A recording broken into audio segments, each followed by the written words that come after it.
Special intensive revision ఇది మొట్టమొదటిసారి జరుగుతోందా? ఇది ఈ దేశ ఎన్నికల సంఘానికి రాజ్యాంగము ప్రదత్తము చేసినటువంటి అధికారాల్లో భాగంగా జరుగుతోంది. మన రాజ్యాంగంలో పీపుల్స్ రిప్రజెంటేషన్ యాక్ట్ అని ప్రజాప్రాతినిధ్య చట్టం 1950 చట్టం ఉంది. ఆ చట్టం ప్రకారము ఈ దేశంలో 18 ఏళ్ళు నిండినటువంటి ప్రతి వ్యక్తి ఈ దేశ పౌరుడు ఓటు వేయడానికి అర్హుడు. ఇదివరకు 21 ఉండేది, దాన్ని తరువాత 18కి తగ్గించారు. ఇదే చట్టంలోని సెక్షన్ 16 చాలా స్పష్టంగా ఎవరైతే భారతీయ పౌరులు కారో వాళ్ళు భారతదేశంలో ఎన్నికల సమయంలో నివసిస్తున్నా వాళ్ళకు ఓటు హక్కు లేదని చెప్పింది సెక్షన్ 16. ఆ తరువాత ఎవరైతే ఈ దేశపు పౌరులో వాళ్ళ పేర్లను తప్పనిసరిగా జోడించాలని section 19 of the people's representation act చెప్తోంది. పైగా ఎన్నికల జాబితాను ఎప్పటికప్పుడు 2 రకాలుగా సవరించాలి అని ఎన్నికల సంఘానికి ప్రజాప్రాతినిధ్య చట్టంలోని సెక్షన్ 21లో అధికారాన్ని ఇచ్చారు. మమతా బెనర్జీ సవాలు చేస్తే సుప్రీంకోర్టు ఈ సెక్షన్ 21లో ఉన్నటువంటి అధికారాలతో ఎస్ఐఆర్ చేసేటటువంటి హక్కు ఎన్నికల సంఘానికి ఉందని చెప్పింది. 2 రకాల ఓటర్ల జాబితా సవరణ చేస్తారు. ఒకటి వచ్చినటువంటి అభ్యంతరాలు, లేకపోతే పైన అక్కడ ఉన్నటువంటి బిఎల్ఓస్ ఎవరైతే బూత్ లెవెల్ ఆఫీసర్స్ ఉంటారో వాళ్ళకి ఆ ఏరియాలో ఉన్న పరిచయాలతోటి ఓటర్ల జాబితాని స్థూలంగా సంస్కరిస్తారు. రెండవది special intensive revision. Special intensive revision చాలా సూక్ష్మ స్థాయికి వెళ్ళి సమగ్ర ఓటర్ల జాబితా సవరణ సంశోధన చేసేటటువంటి పని. ఇది చెయ్యాలి అని చెప్పి రాజ్యాంగంలోని 21 మన ఈ పీపుల్స్ రిప్రజెంటేషన్ యాక్ట్లోని సెక్షన్ 21 అధికారం ఇచ్చింది. దాని ప్రకారము మొట్టమొదటి స్పెషల్ ఇంటెన్సివ్ రివిజన్ ఎప్పుడు జరిగింది? 1952లో జరిగింది. 1952లో ఈ దేశంలో మొట్టమొదటి సార్వత్రిక ఎన్నికలు జరిగినాయి, రాష్ట్రాల అసెంబ్లీల ఎన్నికలు జరిగినాయి. 1954లో భారతదేశంలో ఫారినర్స్ యాక్ట్ వచ్చింది. ఇక్కడ లా చదివిన వాళ్ళు ఎవరైనా ఉన్నట్లయితే వాళ్ళకి తెలుసును.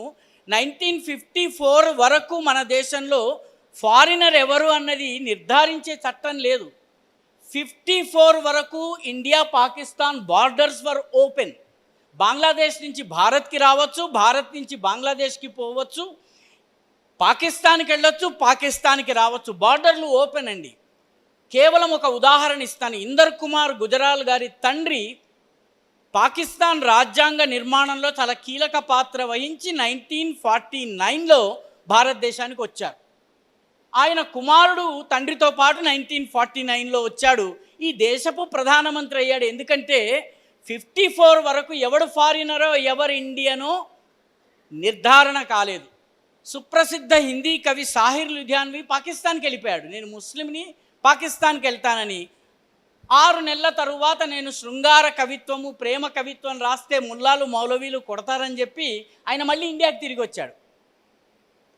కాబట్టి 54లో ఫారినర్స్ యాక్ట్ రావడం జరిగేంత వరకు కూడా ఈ దేశంలో ఫారినర్ ఎవరో తెలియలేదు. కాబట్టి 1957లో 2వ సార్వత్రిక ఎన్నికలు జరిగినప్పుడు స్పెషల్ ఇంటెన్సివ్ రివిజన్ జరిగింది. 1961లో జరిగింది, 1965లో జరిగింది, 1983-84 ఇందిరాగాంధీ హయాంలో జరిగింది, 1987-89 రాహుల్ గాంధీ హయాంలో జరిగింది, 1992లో పివి నరసింహారావు ప్రభుత్వం ఉన్నప్పుడు జరిగింది, 1995 వరకు 92-95 వరకు జరిగింది, 2002లో అటల్ బిహారీ వాజ్పేయి ప్రభుత్వం ఉన్నప్పుడు 2002-2009 స్పెషల్ ఇంటెన్సివ్ రివిజన్ జరిగింది.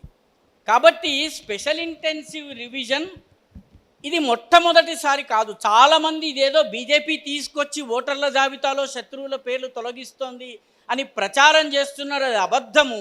11 సార్లు స్పెషల్ ఇంటెన్సివ్ రివిజన్ జరిగింది. ఈసారి స్పెషల్ ఇంటెన్సివ్ రివిజన్ 2025లో ప్రారంభమైంది. మొట్టమొదట బీహార్లో జరిగింది. దాన్ని అడ్డుకునేందుకు రాహుల్ గాంధీ 16 రోజుల యాత్ర చేశారు.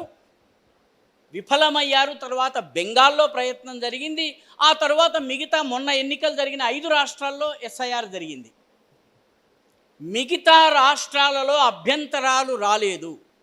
బెంగాల్లో మొత్తం ఓట్లలో 10% తొలగించారు.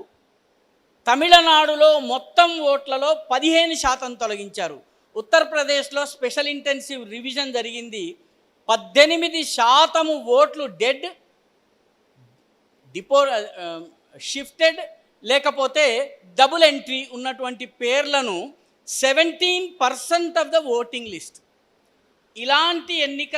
ఇలాంటి ఓటర్ల జాబితాలో ఎన్నికలు జరిగినట్లయితే ఆ ఎన్నికలకు ఎలాంటి విలువ ఉండదు. వాస్తవ ప్రజాభిప్రాయము ప్రతిబింబించబడదు.